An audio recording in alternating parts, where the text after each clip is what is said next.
자, 여러분 안녕하십니까? 우리 챕터 11장 생산요소 시장 9번 문제를 풀어볼게요.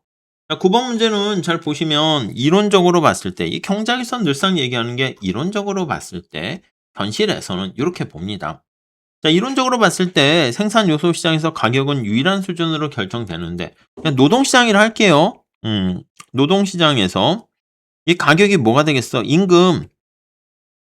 근데 여러분 임금은 다 다르잖아, 사람마다. 근데 현실에서 같은 생산 요소인데 이렇게 여러 가지 다른 가격이 존재하고 있는데 그 이유를 뭐라고 들 수 있는가에 요걸 얘기하고 있어요. 자, 이게 문제가 어떤 거를 얘기하는 거냐면 이론적으로 봤을 때는 우리 들어보셨죠? 완전 경쟁 시장에서 얘기한 것처럼 동일 생산 요소, 동일 노동에 대해서는 하나의 가격만 적용한다. 그게 뭐라고? 그래요. 일물일가의 법칙. 이렇게 얘기한다고요. 이해 가시죠? 그래서 하나의 물건에 대해서는 하나의 가격만 책정돼요. Law of one price 이렇게 됩니다. 그래서 하나의 가격만 책정이 됩니다. 이렇게 볼 수가 있겠죠. 여기서 A 공장의 임금이 B 공장의 임금보다 더 높이 주면 당연히 B 공장의 노동자들은 A 공장으로 가게 됩니다. 그렇기 때문에 당연히 임금의 차이가 발생할 수가 없어요. 즉 A 공장의 노동이라 하니까 B 공장의 임금보다 크게 되면 노동자들은 어떻게 이동한다? 노동자들은 근로자들은 자들이 그림 안 그려도 되겠죠? 수요 공급 곡선 같이 그려서 봐도 되는데 당연히 B에서 A를 많이 주니까 A로 이동을 합니다. 이해 가시겠죠? 자, 그럼 당연히 A로 이동하니까 A의 임금은 하락하게 되고요. 그 다음에 B의 임금은 상승해. 그래서 A와 B의 임금이 같아질 때 멈추게 돼. 그러니까 당연히 이때가 이제 균형이 된다. 이렇게 보시면 되겠죠. 그러니까 두 노동시장에서 임금은 같아지게 됩니다. 오케이? 자, 근데 현실에서 봤을 때 왜 이게 성립하지 않느냐라고 하면은 요게 이제 깨진다는 거지. 일물일가의 법칙이 성립하는 상황이 안 될 수 있다라는 걸 보시면 되겠습니다. 현실에서는. 몇 가지 일물일가의 법칙이 성립하기 위한 전제 조건들 그런 것들이 깨지기 때문에 그렇다라고 보시면 되겠죠. 오케이. 자, 첫 번째는 뭐 여러 가지 있겠지만 생산 요소 노동이라 할게요. 야, 노동이 여러분 축구 선수라 해서 똑같은 노동 아니잖아요. 노동이 다 사람마다 능력이 달라. 그래서 이질적입니다. 오케이? 같은 생산 요소가 아니야. 그래서 우리가 뭔가 노동과 관련해서는 숙련도가 다르고 뭐라고 할까? 경력이라 할까? 예, 경험, 경력 이런 것도 다르고요. 또 건강, 타고난 능력도 달라 어떻게 보면. 등등 이런 것들이 다르기 때문에 똑같은 노동이라 볼 수가 없어요.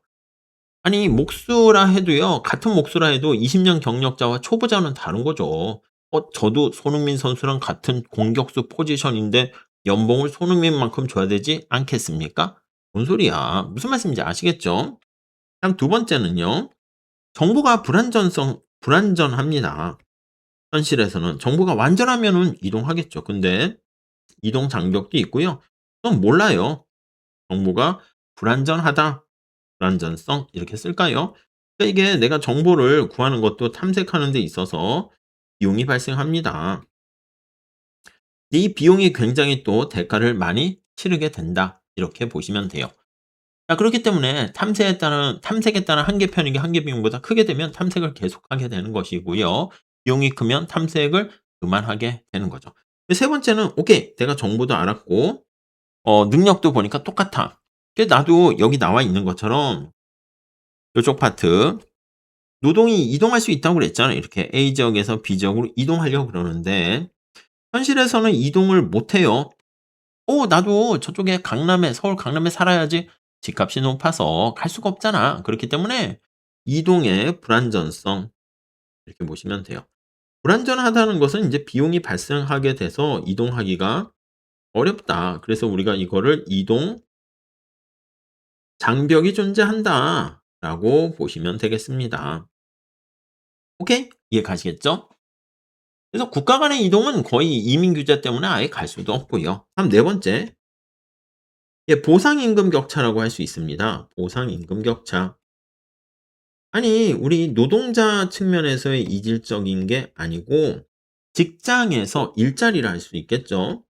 일자리가 뭔가 3D 환경이야. dangerous하고 difficult하고 그리고 dirty하고 이렇게 되면 어떻게 됩니까? 사람들이 일하는 거 싫어하잖아. 그런 데서는 환경에서는 임금을 플러스 알파만큼 더 줘야 돼요. 임금을 플러스 알파만큼 더 제공해야 된다. 이렇게 보시면 되겠습니다.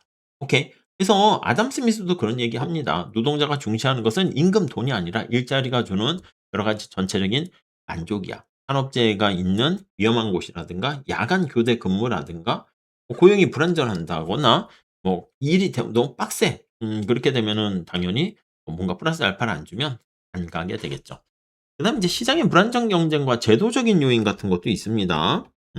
시장의 불안전, 수요 독점이라든가 그런 거 얘기할 건데 그 외에 정부의 제도적인 어떤 요인이라든가 또 더 나아가서는요. 효율 임금이라고 하죠.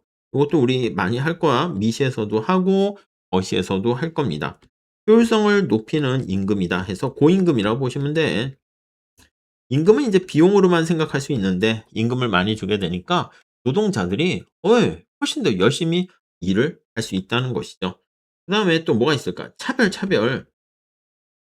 이런 것도 인제 경쟁에서 하나의 관심사가 됩니다. 편견이죠, 편견. 그래서 성별, 인종, 학벌, 출신지 이런 것 때문에 생산량과 무관하게 요렇게 편견이 발생하게 되는 것을 네, 우리가 알 수가 있겠고요. 등등 요 정도만 하면 될 것 같습니다. 오케이. 자, 다시 정리할게요.